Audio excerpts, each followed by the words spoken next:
Hello everyone, this is Vaishali. I really welcome all of you on my YouTube channel. So guys, आज हम बात करने वाले हैं न्यूजीलैंड ऑस्की के बारे में और मैं बताने वाली हूँ आपको बहुत सारे ऐसे फैक्ट्स। अगर आप एग्जाम प्रिपेयर कर रहे हैं अपना ऑस्की का तो आपको इनके बारे में पता होना चाहिए। So let's start the video.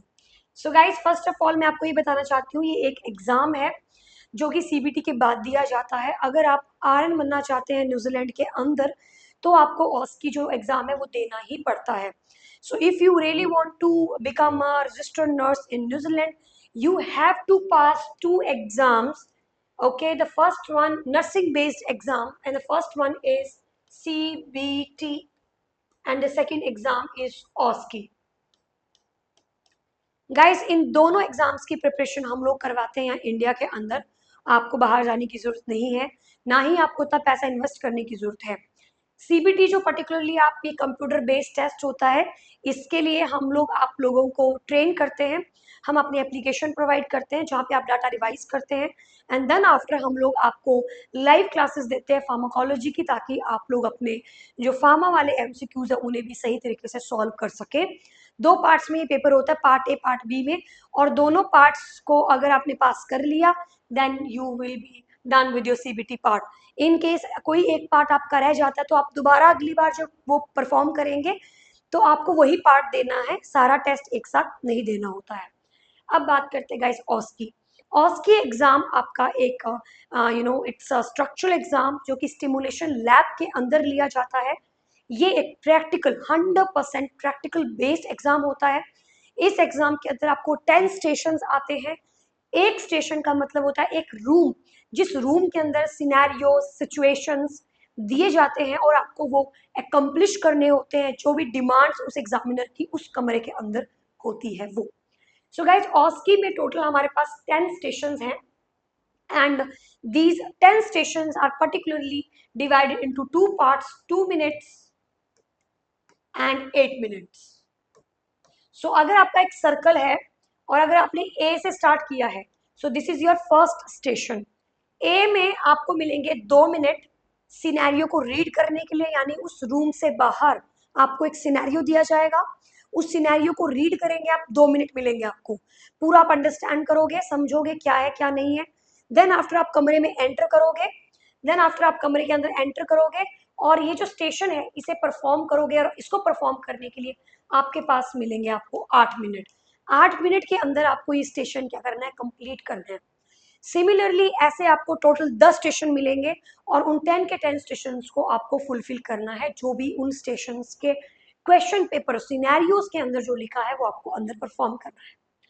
अब यहाँ पर मैं आपको बताने वाली हूँ कुछ टिप्स एंड ट्रिक्स जो बहुत इंपॉर्टेंट है न्यूजीलैंड ऑस्की को पास करने के लिए। अगर मैं सबसे पहला ट्रिक आपको बताऊं तो गाइस, आपको मेक श्योर करना है कि आपकी जो कम्युनिकेशन है वो नेचुरल होनी चाहिए, वो नेचुरल होनी चाहिए। इसमें बिल्कुल भी इस तरीके से नहीं लगना चाहिए कि आपने कोई स्क्रिप्ट रेडी करी है।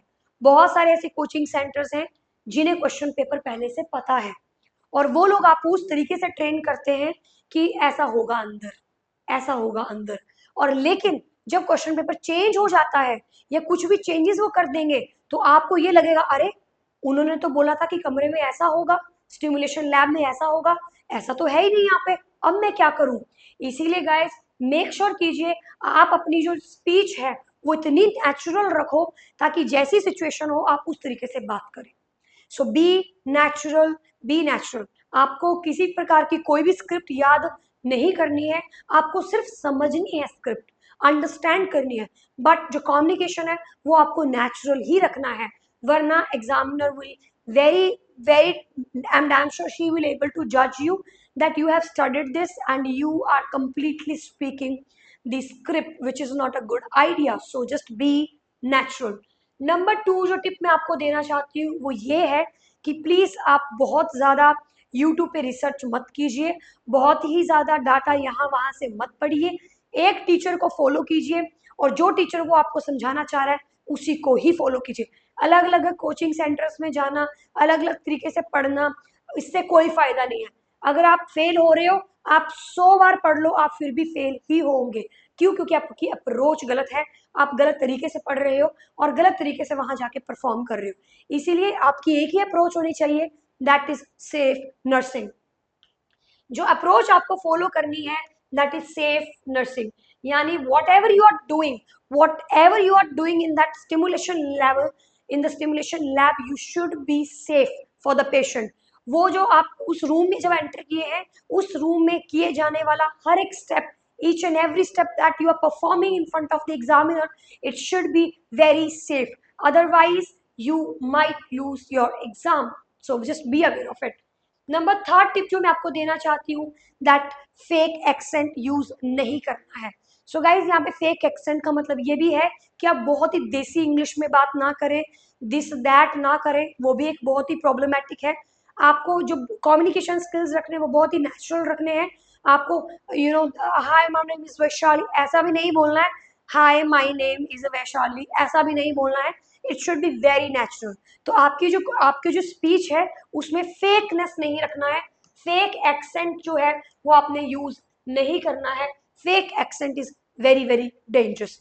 नंबर फोर गाइस, ये की आपके लिए की पॉइंट है कि आपको सारे के सारे 10 स्टेशंस बिल्कुल बटर की तरह आपके मुंह से निकलने चाहिए। आपकी जो जुबान है, जब आप उन स्टेशंस को परफॉर्म करते हो तो आपको बहुत ही ज्यादा प्रैक्टिस करनी है उन चीजों को बोलने के लिए, क्योंकि हम सब लोग जानते हैं कि न्यूजीलैंड में ज्यादातर जो स्टेशन हैं वो स्पीकिंग स्टेशन हैं। इसका क्या मतलब है? इसका मतलब ये है कि आपके ज्यादातर जो 7 स्टेशन है आपके न्यूजीलैंड ऑस्किक में, लगभग 7 स्टेशन ऐसे स्टेशन हैं जिनमें सिर्फ आपको बातचीत ही करनी है। फॉर एग्जाम्पल मौरी पेशेंट है तो आपको उससे बातचीत करना है। फॉर एग्जाम्पल मेंटल हेल्थ का पेशेंट है तो आपको उससे बातचीत करनी है। फॉर एग्जाम्पल आपके पास एनसीपी है, उसके साथ आपको बात ही करनी है। फॉर एग्जाम्पल एक डिटोरेटेड पेशेंट है तो आपको उसके साथ बात करनी है, मैनेज करना है। इस बार हैंड ओवर है वो भी आपको बातचीत ही करनी है। तो गाइस ज्यादातर जो आपके स्टेशन हैं न्यूजीलैंड ऑस्की में वो सारे के सारे वर्बल स्टेशन हैं। तो आपको मेक श्योर करना पड़ेगा कि जो भी आप बोल रहे हैं वो उसके बारे में आपको डीपली नॉलेज होना चाहिए, वरना इस एग्जाम को पास करना बहुत ही ज्यादा मुश्किल है। लास्ट पॉइंट गाइस मैं आपको यही बोलना चाहती हूँ कि आपका जो रिजल्ट आता है ऑस्की का, that is fail and pass. आप 1000 मेल कर देना आप आपके न्यूजीलैंड वाले नर्सिंग बॉडी को, but they will not going to reply you back what is the reason behind your failure, they are not going to tell you.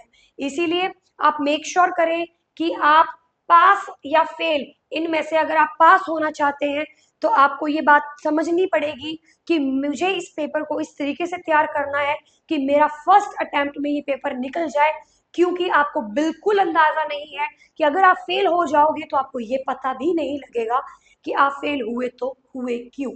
So be sure guys कि अगर आपने इस एग्जाम को देना है तो आपको पास होना ही पड़ेगा, there is no other option, otherwise you will be struggling and you have only 3 chances.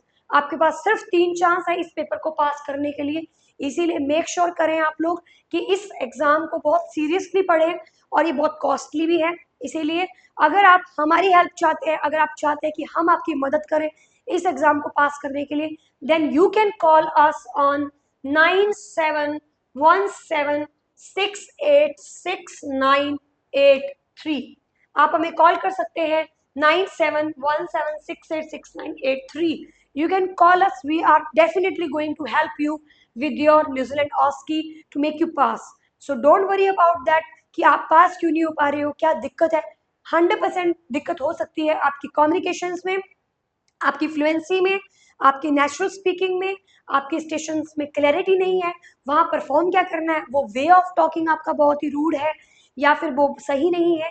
तो इसीलिए हम आप लोगों को जज करते हैं और फिर आपको फाइनलाइज करके बताते हैं कि आपकी गलती कहाँ पर है। गाइस हमारा ये जो कोर्स है न्यूजीलैंड ऑस्की का, ये completely online and offline based है। ऑनलाइन में पहले हम आपको वर्बली ट्रेन करते हैं कि बोलना क्या है स्टेशन में, वो क्या 8 मिनट की स्क्रिप्ट होती है और आपको बोलना क्या है उधर। जब आप वर्बली सीख जाते हैं फिर बारी आती है ऑफलाइन की। ऑफलाइन में हम आपको स्टेशन परफॉर्म करके भी दिखाते हैं और आपके एग्जाम्स लेते हैं नॉन स्टॉप। और जब आपको लगता है कि yes I am ready now, तब आप प्रोसीड कर सकते हैं अपने इस एग्जाम के लिए। Thank you so much for watching my video, and still if you have any doubts related to New Zealand OSCE, you can write it down in the comment box. Definitely I'm going to help you. Thank you so much.